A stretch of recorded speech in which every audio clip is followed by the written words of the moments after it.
আসসালামু আলাইকুম, সবাই কেমন আছেন? আশা করছি সবাই খুব ভালো আছেন। আজকে করে দেখাবো পাকা কুমড়োর মোরব্বা। তার জন্য মোরব্বাগুলো আমি খুব সুন্দরভাবে এরকম ছোটো ছোটো স্লাইস করে কেটে নিয়েছি। এবার একটা কাঁটার চামচের সাহায্যে একটু আমি সিদ্ধ করে নিচ্ছি যেন চিনিটা ভালোভাবে ঢুকে ভিতরে।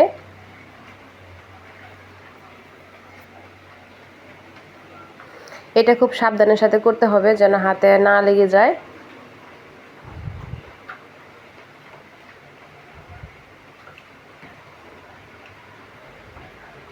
এই তো এভাবে আমি এক এক করে সবগুলো করে নিচ্ছি, দেখতে পাচ্ছেন। আর ঘরে যদি এরকম স্বাস্থ্যসম্মত একটা মোরব্বা করে রাখা যায় তাহলে কিন্তু এটা বছর জুড়েও খাওয়া যায়, যদি ভালোভাবে করে সংরক্ষণ করে রাখা যায় আর স্বাস্থ্যসম্মত হয়। বাজার থেকে কিনে না খেয়ে যদি এভাবে আপনারা ঘরে তৈরি করে খান তাহলে কিন্তু এর চাইতে বেটার আর কিছু হতে পারে না।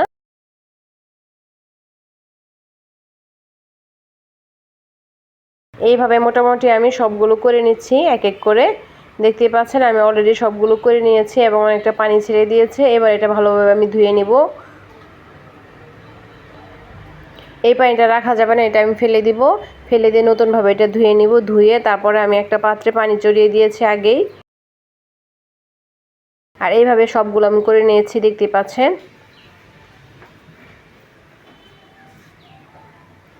এবার একটা পাতিল বসিয়ে দিলাম চুলায়। এবার একটা পাত্র বসিয়ে দিলাম। এখানে আগের থেকে যে কুমড়োগুলো আমি করে রেখেছিলাম সেগুলো এখন দিয়ে নিচ্ছি। দিয়ে এটা 80% ফুটিয়ে নিব।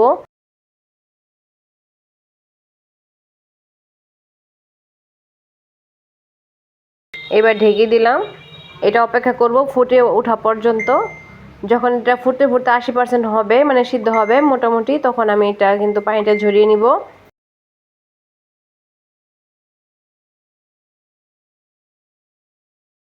দেখতে পাচ্ছেন অলরেডি কিন্তু বলক চলে আসছে।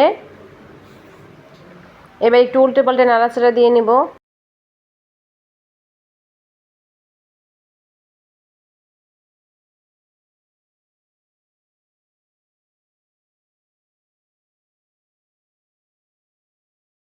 এইভাবে নাড়াচাড়া দিয়ে নিচ্ছি।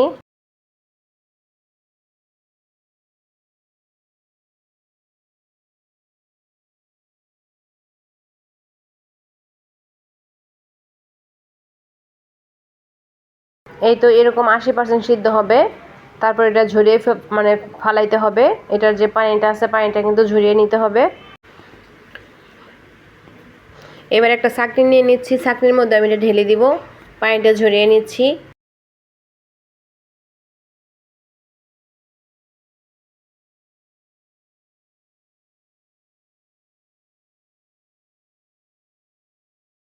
এটা এইভাবে একটু ছড়িয়ে দিবেন যেন ভালোভাবে ঠান্ডা হয়ে যায়।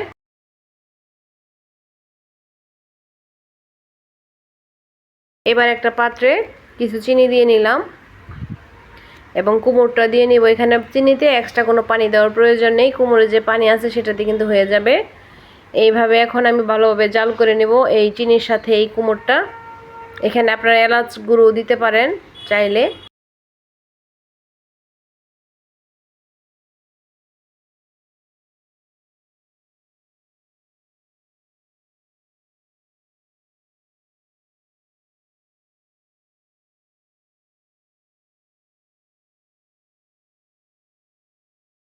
এইভাবে এটা খুব ফাইনভাবে নাড়াচাড়া দিয়ে নিতে হবে, তলায় যেন লেগে না ধরে। অলরেডি কিন্তু পানি চলে আসবে, চিনি থেকে পানি বের হবে আর কোমরের ভিতরে আস্তে আস্তে এই চিনির পানিটা ঢুকবে।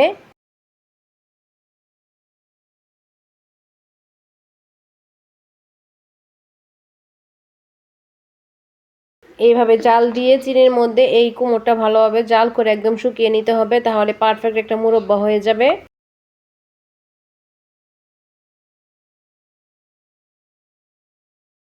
দেখতেই পাচ্ছেন অনেকগুলো পানি বের হয়ে আসছে।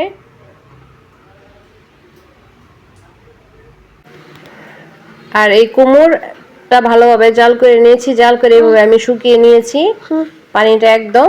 আর এখান থেকে কিন্তু অর্ধেক খাওয়া শেষ আগেই, তার জন্য কমে গিয়েছে। এই তো এরকম হয়েছিল আমার মুরব্বাটা।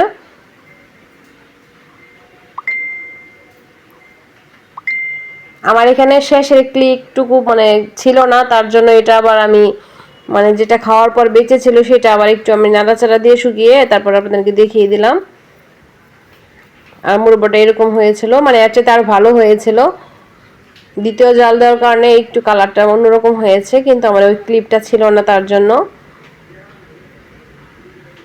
আর এটা খুবই মজা হয়েছিল মাশাআল্লাহ, দেখতে পাচ্ছেন।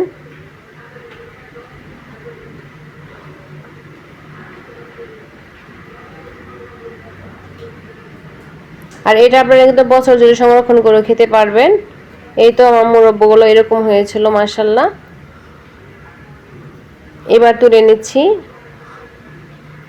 এক এক করে। আর মুরব্বার কালারটা আমার অনেক সুন্দর হয়েছিল, কিন্তু ওই ক্লিপটা আমার নাই, তার জন্য এই কালারটা আমি দেখাচ্ছি, খুবই দুঃখিত।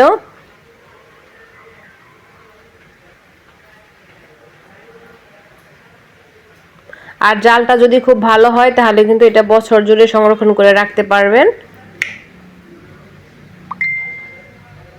আর যখন মন চাবে মানে এটা খেতে পারবেন। আর কালারটা কিন্তু অনেক সুন্দর হয়েছিল।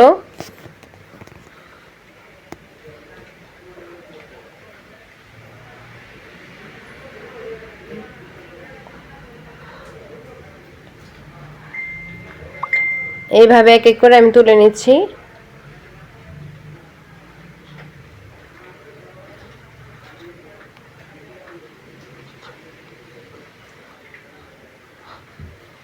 ভিডিওর এই পর্যন্ত যারা চলে আসছেন প্লিজ একটা লাইক দিন। নতুন যারা আছেন সাবস্ক্রাইব করে বেল আইকন অন করে রাখতে পারেন, নিত্য নতুন রেসিপিগুলো যেন সহজে পৌঁছে যেতে পারে।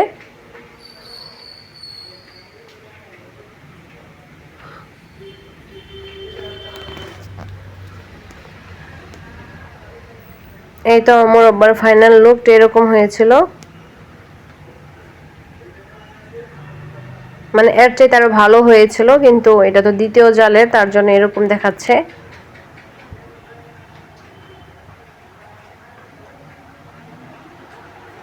আর এটা খেতে কিন্তু দুর্দান্ত স্বাদ হয়, খুবই মজা হয়, বাসায় ট্রাই করে দেখতে পারেন। দেখতে দেখতে ভিডিও শেষ পর্যায়ে চলে আসছি। যারা এখনো পর্যন্ত আমার সাথে আছেন তাদেরকে অসংখ্য ধন্যবাদ জানাচ্ছি। আজ এই পর্যন্তই, দেখা হবে পরবর্তী রেসিপির সাথে। সে পর্যন্ত সবাই ভালো থাকেন, সুস্থ থাকেন, আমাদের জন্য দোয়া করবেন। আর ভিডিও ভালো লাগলে লাইক কমেন্ট শেয়ার করতে ভুলবেন না।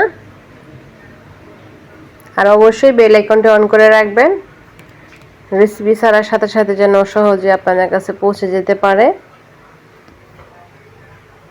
আজ এই পর্যন্তই, ভালো থাকবেন। আসসালামু আলাইকুম ওয়া রাহমাতুল্লাহি ওয়া বারাকাতুহু। আল্লাহ হাফেজ। Take care everybody.